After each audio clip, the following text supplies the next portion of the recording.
Hey guys, as you know, with the release of the new Pokemon Sword and Shield, we're not going to be getting all the Pokemon that are from the original series and from past generations. So I thought it'd be a good idea to have a look and see what we can expect and what's currently been mentioned in some of the previous in the E3 and in some of the other trailer releases. So as you can see, we've got Charmander, Charmeleon, and Charizard. That was very obvious. That was made clear when we saw the shots of the new champion. He has a Charizard standing behind him. It's pretty standardized with Pokemon Let's Go having been released only last year. Chances are we'll probably get the same with the other starters as well. So we've got Squirtle, Watertle, and Blastoise. And of course, Bulbasaur, Ivysaur, and Venusaur. And then we move down to Caterpie, Metapod, and Butterfree. In a couple of the shots, we actually see Butterfree flying around, and we also see some of the Metapod as well. I'm going to be guessing, since this is going to be featured in it, then its counterpart as well. We'll be looking at Weedle, Kakuna, and Beedrill to be introduced as well. I think that's okay as a general idea, but generally they're very weak Pokemon. I hope we get more bug support, and at least even if they're not going to introduce that many of the bug type, hopefully within the Galar decks they'll have brand new Pokemon that will actually be decent for a competitive battle.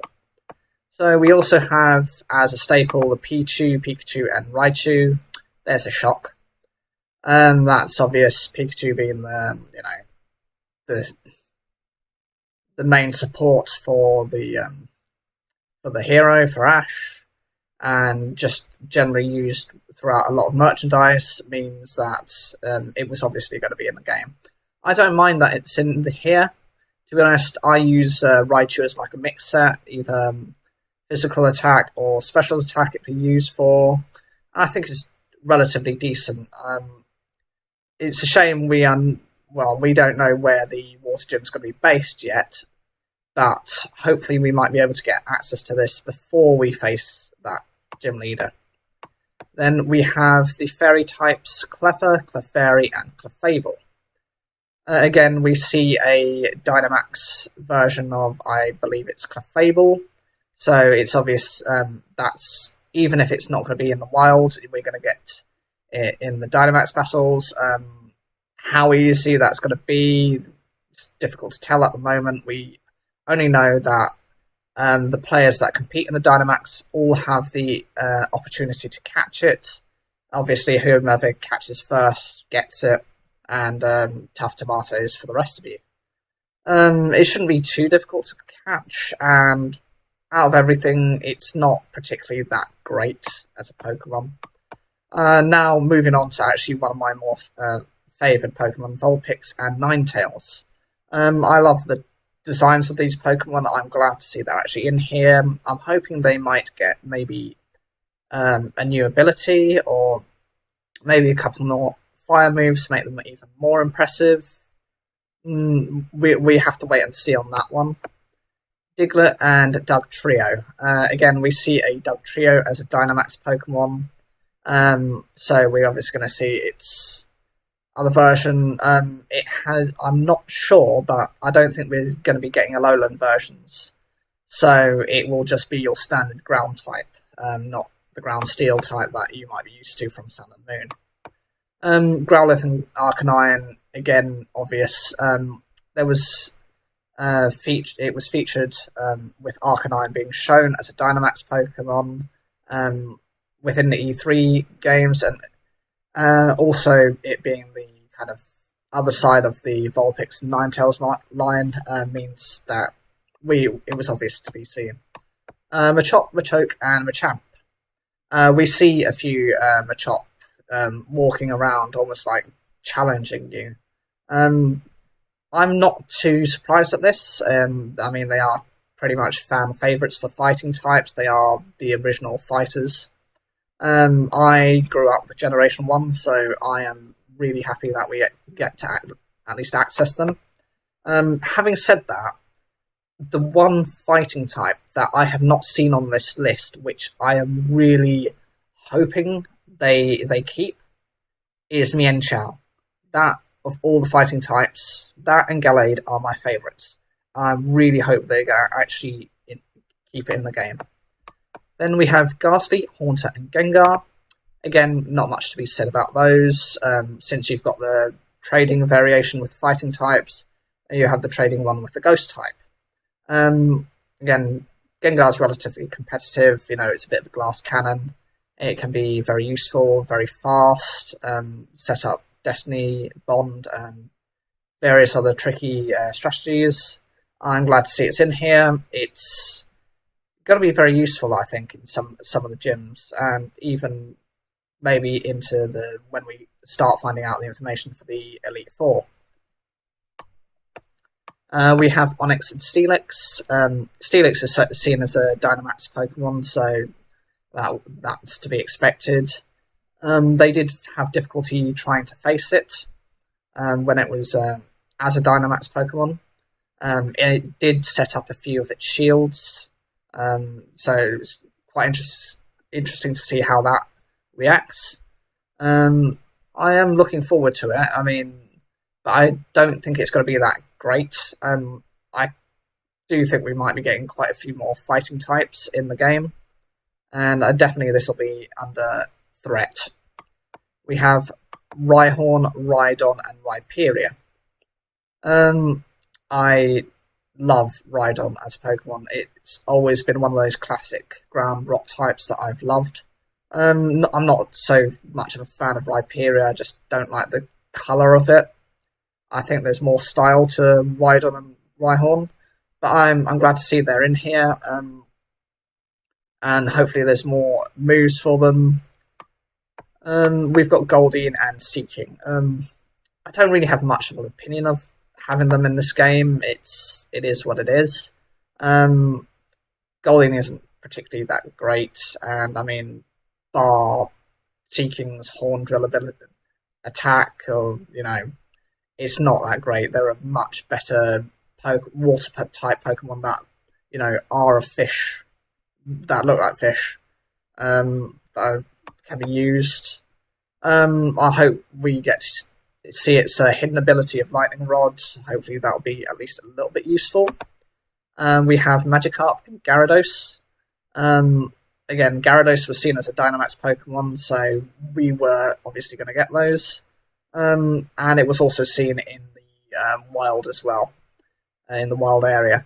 It's interesting to see that, but Gyarados has been featured in quite a few of the other games, so it's relatively common. It won't be difficult to catch, and I don't even think most people look at it as part of their team, to be honest. Now we have the Evolutions: Eevee, Vaporeon, Jolteon, Flareon, Espeon, Umbreon, Leafeon, Glaceon, and Sylveon. Now I'm happy to see all of them, because you have a nice variety of different types. This might indicate that we're receiving potentially another typing towards it. Most generations we've had at least one or two additions, with the exception of Hoenn and I believe Unova. But hopefully we can get, we've still got a few types to cover. I'm hoping for a steel or a ground type. And at least it'll give you some variety on your team, even if it's just for support. Munchlax and Snorlax. Snorlax, definitely a Pokemon you want on your team. Very powerful, although very slow. Decent type. I would definitely be using one of those, even as a last resort.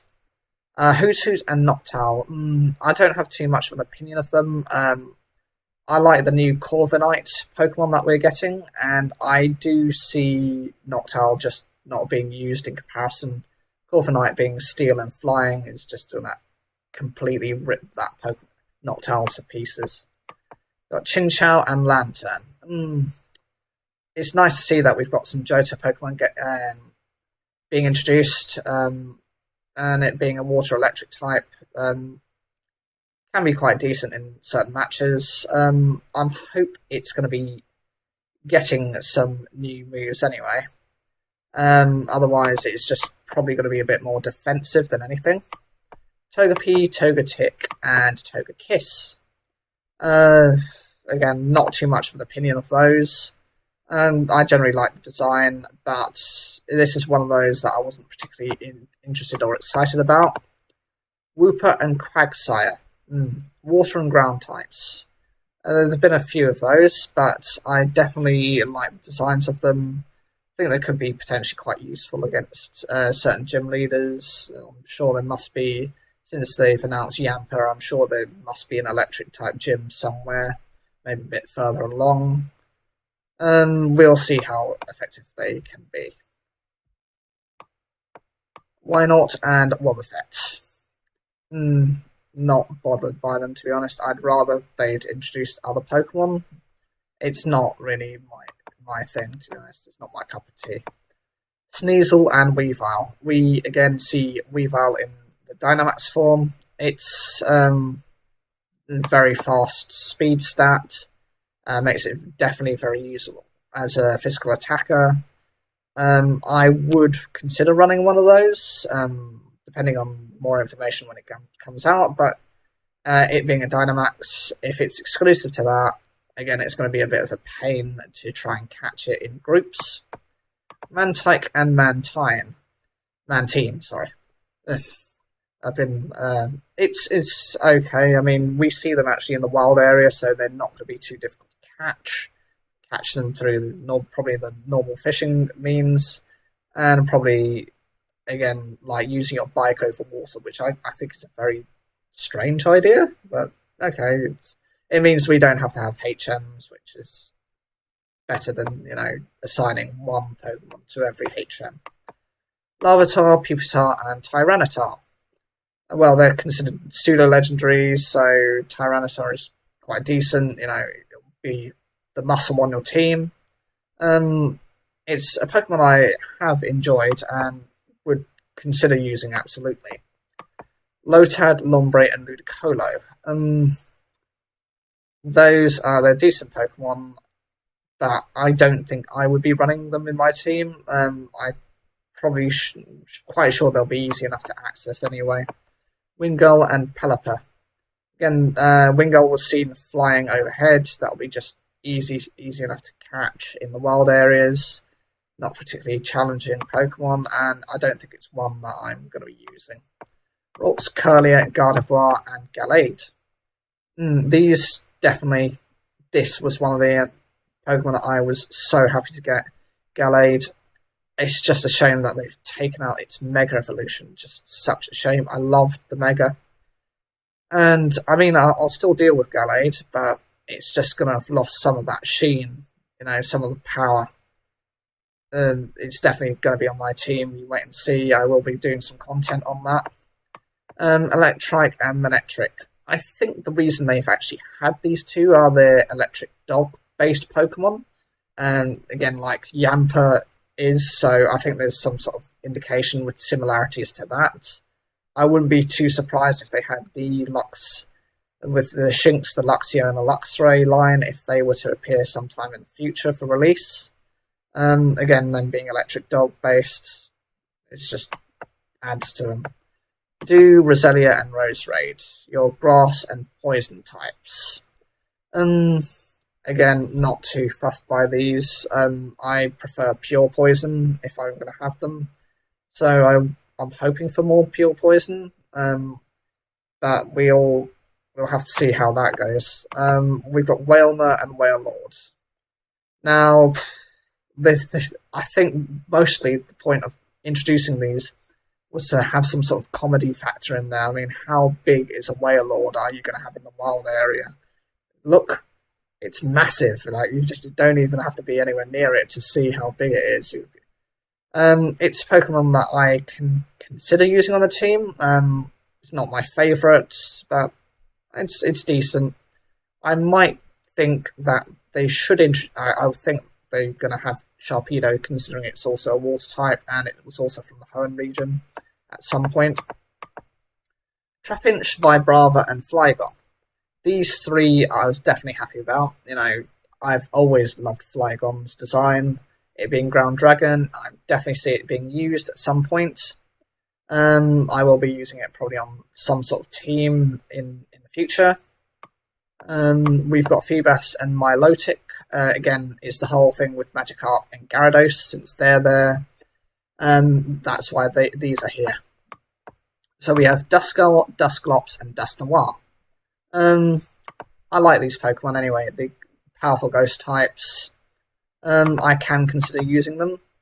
And I definitely think they have relevance in the game because there's that whole ghostly feel area, and definitely I think, I remember back to the Pokemon episode in, I think it was in Sinnoh, where they were doing that little Pokemon camp, and there was that situation where, there was this creepy girl that was trying to attract people into the underworld, and Dusknoir was treated as though it was the guilty party, as if it was like the Grim Reaper trying to take your soul, when it was actually only trying to defend the people. We have Snorunt, Glalie, and Frostlass. I like Frostlass, so I'm definitely going to be catching one of those. I'm glad to see it's in the game. Glalie I'm not so keen on, but I can live with it. Combi and Vespiquen. Now, remember what I was saying about insects earlier. The bug types. I don't really see this as that competitive. They're quite defensive based. Could potentially use it at some point, but it's not, again, not a favourite. We have Drifloon and Drifloon. These two are particularly... I like them, actually. I like the design. I think it's quite clever with them being like balloons. I probably will be using them because they're quite decent anyway. Decent special attack anyway. So I'll definitely be using them for something. Bronzor and Bronzor. Trick Room's base sets are decent for these. I can potentially be using them. Again, it's not a favourite of mine. Just potentially just to fill up the decks. Riolu and Lucario. Again, well, Lucario is a fan favourite anyway. Most people like this Pokemon. It's got a lot of power to it. Definitely going to be on a team at some point. Hippopotas and Hippowdon. There's not too much to say about them. Ground types. We saw Hippopotas in the sand wild area along with Rhydon. Should be easy enough to capture, and hopefully they might introduce a third ability for it. Snova and Abomasnow. They are 4 times weak to fire, so I definitely won't be running them. It's such a shame that they just don't have their Mega form. It's just, I think that Game Freak and Nintendo have lost out on the opportunity for those. We have Roggenrola, Boldor, and Gigalith. These three, I like the design of them. I like a lot of the different Unova Pokemon, and I definitely think Gigalith is very impressive as a rock type. I should be running at least one of them at some point. Tympole, Palpitoad, and Seismitoad. Another water ground type. I prefer these to Quagsire, to be honest, as you can run them more physically. And also, I love that poison touch ability of Seismitoads. Definitely going to be using some of those. We have Sork. Now, since we're having the fighting type Sork, I definitely think Throw is going to be somewhere in that. What's going to probably happen is one's going to be in Sword, one's going to be in Shield. They always do this. They have their regional variants, and it's quite predictable that they do that. Trubbish and Garbodor. Not too fussed on these. I would prefer Muck and Grimer. That's just my opinion. Don't call me a Gen 1er. I like my Generation 1, but I like most types of Pokemon anyway. Minccino and Cinccino. Normal types, there's just not much to say of them. They're very plain Jane, be easy taken out, and not much use really. The water types, the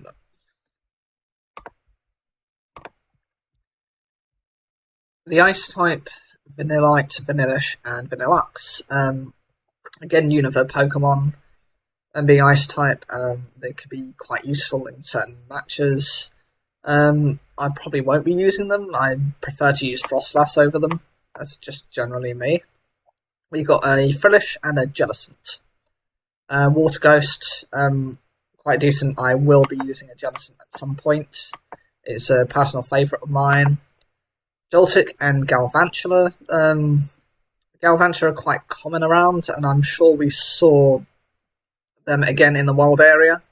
Won't be difficult to capture. Can be run on mixed sets anyway, and decent move pool. Probably will be running at some point one of them. Cu, Fracture, and Haxorus. I'm glad to see these dragons have made the cut. They're very impressive. Decent power to them. And I think they, depending on the new Pokemon that we do get, probably can have some competitive relevance still. I can't imagine they're going to introduce a ton of fairy types. I mean, that was more of a Unova thing. That was more their emphasis on, introducing the new this Kalos region, introducing the new fairy types. We have Golett and Golurk. Again, I like these ghost types. I'd definitely be running Golurk at some point. Rufflet and Bravery. Normal and flying types. I should be running them. I think one of them was seen in some sort of battle. Because of this, we can pretty much expect that Mandibuzz and Vullaby will be in the game as well, in the alternative version, because they're the alternatives, the different versions. We have Dino, Juelis, and Hydreigon. Again, I love these Pokemon. I think they're very useful. I could see them definitely having some sort of impact even midway through the game. Shame is that Hydreigon takes ages to evolve. Alright, Bunnelby and Diggersby. Again, not much of an opinion on these. They're very mediocre in my opinion. I don't think they're going to have much impact on anything, and definitely something that's just going to beat them silly. We have Pancham and Pangoro. Definitely fighting types I'm going to be using. Hopefully get the Scrappy ability as well, just to power them up. I can see myself using one of them, or catching at some point. Esper, Meowstic, what to say about these? I mean, I was just not one of the Pokemon I liked, really. It just didn't really appeal to me, so I can't see myself catching any of those. Swirlix and Slurpuff. Again, that's one that requires a specific item to evolve. It's there for being a fairy. I might run them, but then I might not. Probably not. And we've got Inkay and Malamar.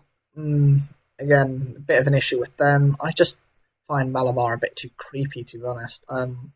Just generally not one of the Pokemon I tend to like. Hawlucha, that's definitely a Pokemon I should be running at some point. Gumi, Sliggoo, and Goodra, dragon types again. I like that there's a few more dragons. Generally speaking, I like the design on them and the different abilities they have, the GUI ability. I like that we're getting Bergmite and Avalugg. I just like the design on them. I look at that Titanic ice Pokemon. Since we've got Dreadnought as a new turtle-looking Pokemon, I would hope to see the other turtle Pokemon. I said before, Blastoise in there. Also like to see maybe Torterra, just so that you have all the regional variations on them, really. We have Grubbin, Charjabug, and Vikavolt. These are bug and electric types.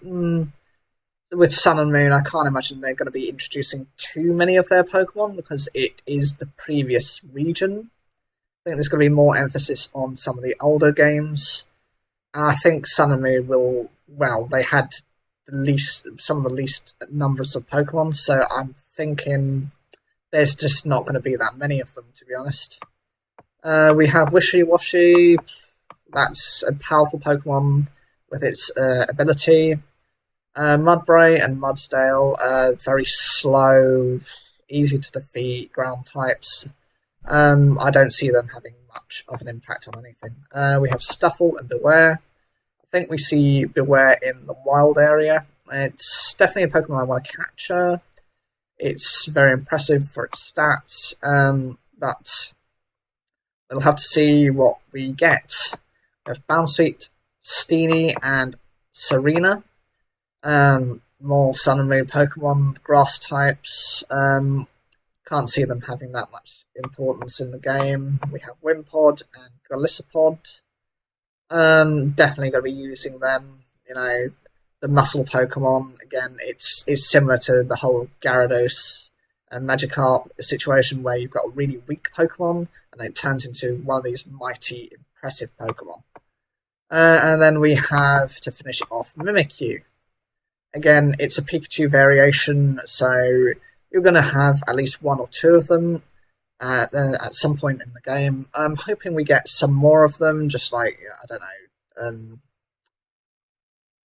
so what's his name? Togedemaru. Hopefully we might get that. Hopefully we might get Emolga, Dedenne. Who knows what we're getting? That's the biggest question.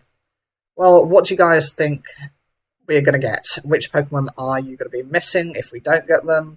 Which are your fan favourites? And how long do you think it's going to take before we get the full dex of Pokemon? Whether it be in a new game or whether they do patch updates.